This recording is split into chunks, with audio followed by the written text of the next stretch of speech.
So God bless you. Thank you for joining me. So I wanted to show here the pink of the sunset. It's so beautiful, and as the sun fades, I guess I just have one shot at this to get this right. So hopefully I won't miss anything.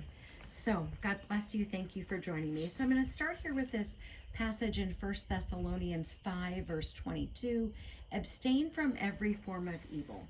So let's just say that there's something that you're doing that seems to be sort of evil like. We should not be participating in that as a believer.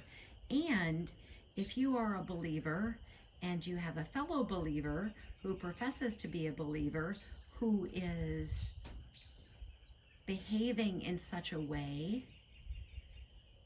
that it's not good and godly, then it's your responsibility to say something.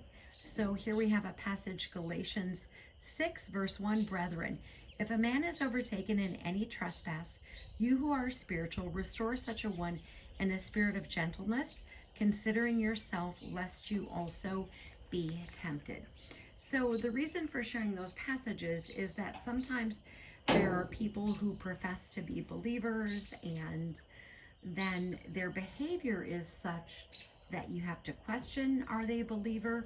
Or their behavior is such that certainly the things that they're doing don't seem Christ-like.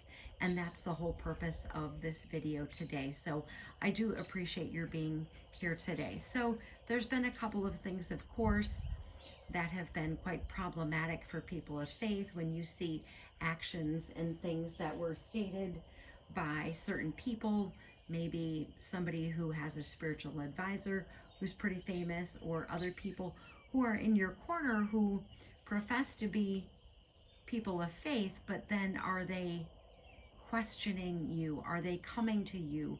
Are they saying, hey, maybe that behavior does not give the appearance of behavior of somebody who is kind of Christ-like. So we as believers need to restore gently with meekness somebody whose behavior is in a way that is just not looking favorable for somebody who professes to be a believer. And that's a challenge, because perhaps you're trying to share with this person and maybe they won't listen. And there certainly is that.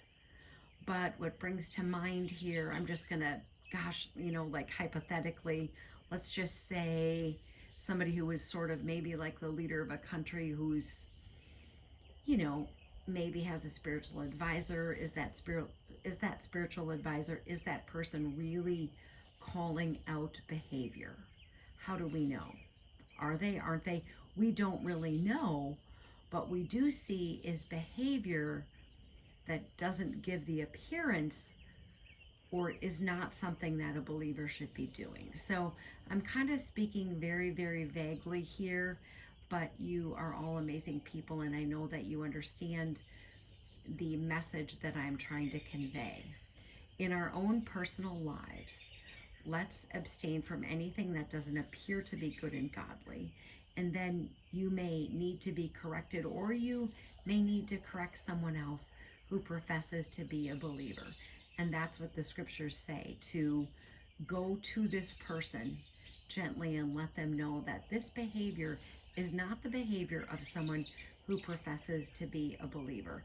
And if, let's just say you're the leader of the country and there are other people in, let's just say, the government who, for example, it's kind of, it's a hypothetical, but there are other people in the government who profess to have a faith, like maybe the speaker. Maybe there are people in your corner who should come to you with gentleness and meekness. Armor up, we ride at dawn. May God bless you as always. Have a great day.